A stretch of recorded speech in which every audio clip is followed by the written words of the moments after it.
each of the protagonists in our parsha is operating on many different levels of feeling and consciousness. And therefore, when a person says they have a truth, there are multiple truths operating with us simultaneously.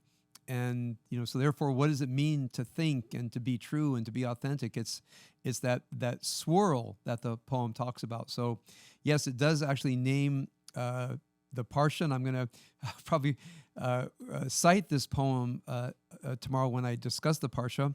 It also segues very nicely, by the way, into what I want to talk about just for a few minutes tonight, which is Jurgen Habermas and Joseph Ratzinger. First of all, a bit about Habermas. Habermas was born in the late 1920s. He came up in the so-called Frankfurt School. I think every decent German intellectual came out of that school, which was something of a neo-Marxist critique of society, especially in the wake of Nazism, and also from West Germany, the perspective of the Soviet takeover of Eastern Europe and, of course, East Germany. And therefore, because of the depredations of the Soviet Union and also in the People Republics of China and in North Korea, under no illusion that Marxism and communism was any answer to the problems of the human condition.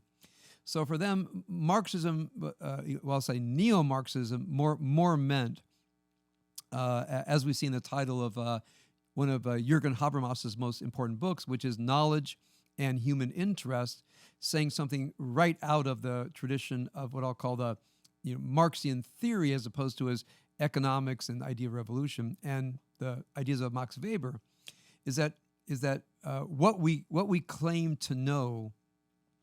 At some level, there's an interest behind it. The way we know ourselves, the way we know our world. Now, that's somewhat obvious, but it gives us pause. It gives us a kind of an inner critique that what you say you know about the world has something to do with how you want the world to be. So the question is there something called pristine knowledge? Is there something called uninterested knowledge? So Habermas begins with this idea of the critique, as I shared in my classes in the fall, meaning lifting up the hood of human thought and see what's going on inside of it. Habermas discovered, and you see this in the 60s and 70s, that at some point critique of society was nihilistic. It didn't go anywhere. It reminds me of the idea of the deconstruction that was so prevalent in the 70s and 80s and all the way up until now, is wanting to expose the interest inside of poetry, for example, as if there's no beauty left.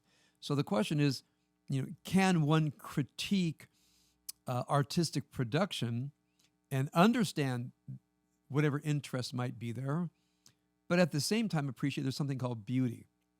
Now, on the other side, one thing that Habermas knew is that there's a tendency, as we see today in neo-Marxian critique and all kinds of critical theory, is there's an abandonment of reason. And Habermas came to understand that, you might say, the different communities of interest, there's no way we can talk to each other if we don't privilege the language of reason so that we can bridge ourselves to each other.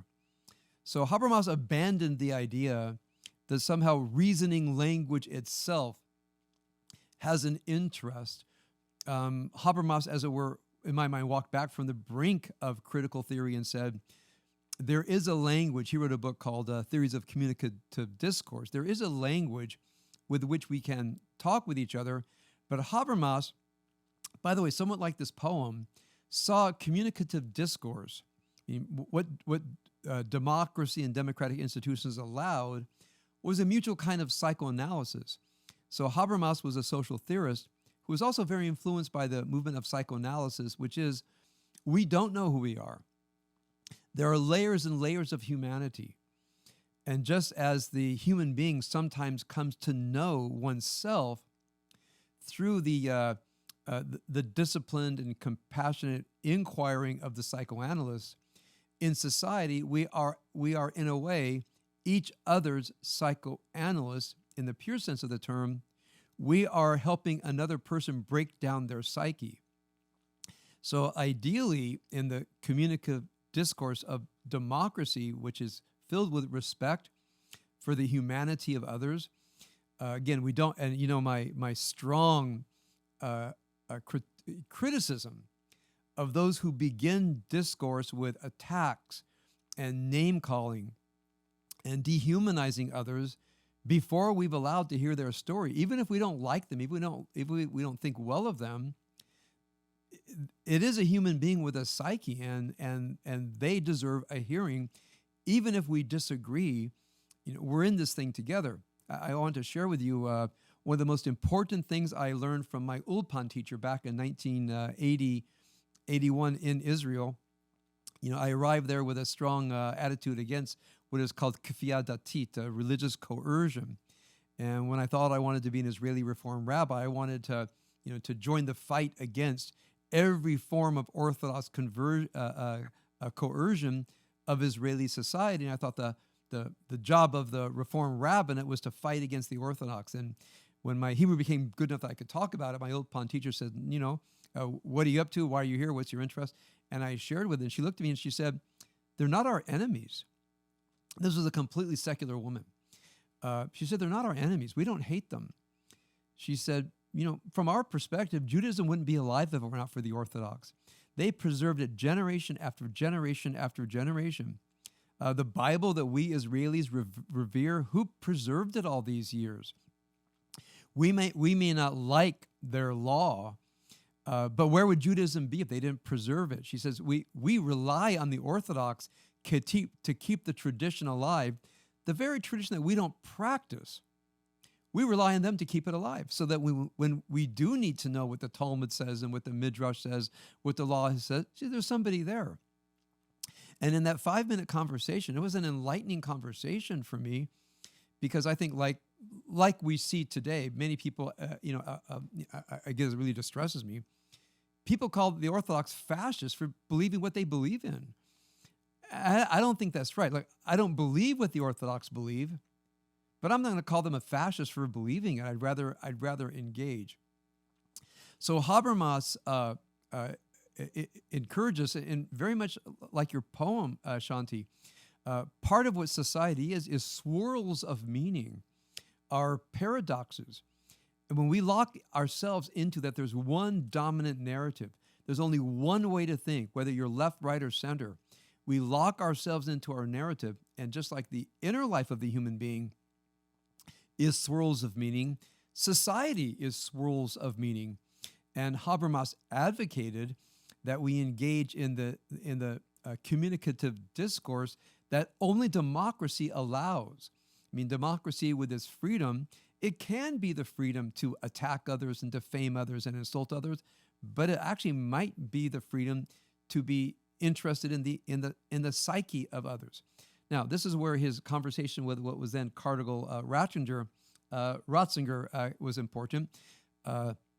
Joseph Ratzinger, before he became Pope in 2005, was a noted Catholic intellectual. He was one that I think in the tradition of the Catholic Church. I remember, I used to think that that the church was anti-science, and someone really schooled me on that. I think I knew this, but Matthew Kelly really one of our cherished temple members, really several years ago said, Finley, you know better than that, right?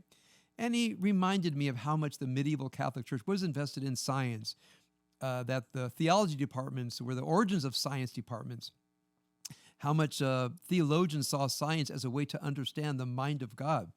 So he reminded me of something I knew, that when you look at the history of the Catholic Church, it wasn't science opposed to religion. Science was fostered by religion. Then what happens in modernity, you have this artificial opposition between science and religion. And Catholic theologians like Ratzinger said, wait a minute, we believe, as you see in the Gospel of John, that the Logos became flesh. You see this in John 3:16, if I'm not mistaken. And Logos is the Greek word that means rationality and reason. So Ratzinger said, when we religious people connect to the world, we can't just preach dogma.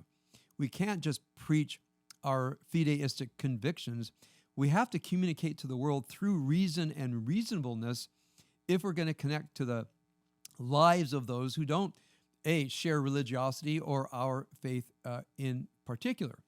Now, what Habermas found valuable in Ratzinger was, as every secularist discovers, there's a certain point where one has to found one's moral convictions on the idea of moral realism, which a thoroughgoing atheism and secularism has very great trouble with. I'm not saying they don't try to overcome that challenge, but I don't think successfully.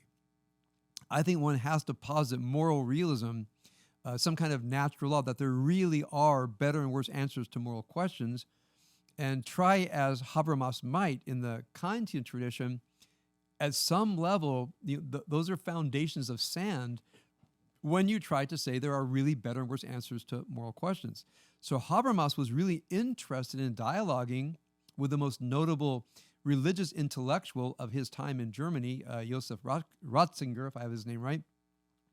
And they had a debate that came out in this book. It's Jurgen Habermas, Joseph Ratzinger, The Dynamics of Secularization. The Dynamics of Secularization.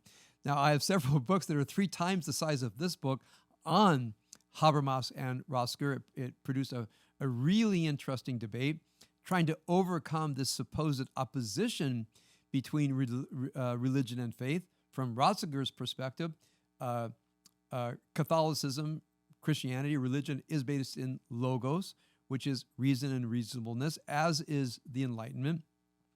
There's been an artificial split from each of their minds, and they have to be back in dialogue with each other because they have so much to teach each other. Now, Shawnee, I want to say it goes back to your poem.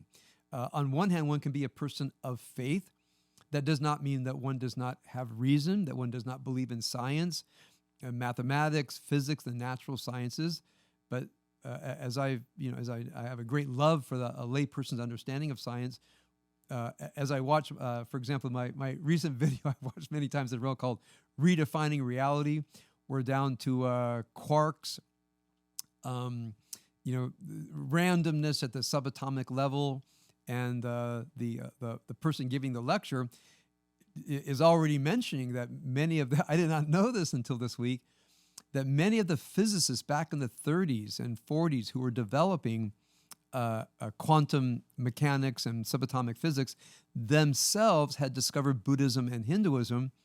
And he says it's very clear that they brought in a kind of a mystical sensibility in the creation of quantum physics.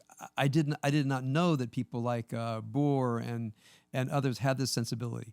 So why am I mentioning all this? Pope Benedict XVI died on December 31st, just a week ago. The obituaries came out. I reminded of how much I loved reading his work back when I was following. I studied Habermas in graduate school, and then when this came out in 2005, I was very interested in it. And I thought, in honor of the Pope Benedict's passing, Cardinal Ratzinger, who was a great advocate of a society that respected both, you might say, the Enlightenment tradition and the religious tradition of how they can bridge to each other, which is very much what our congregation is about. We don't like to find ourselves in warring camps, but rather, you might say, different perspectives, building bridges to each other, and each perspective based in a foundation of spiritual and moral reality. So these are my words in honor and appreciation of both Cardinal Ratzinger, who became Pope Benedict XVI, and Jurgen Habermas, and the entire tradition of what Habermas called what was the name of the book?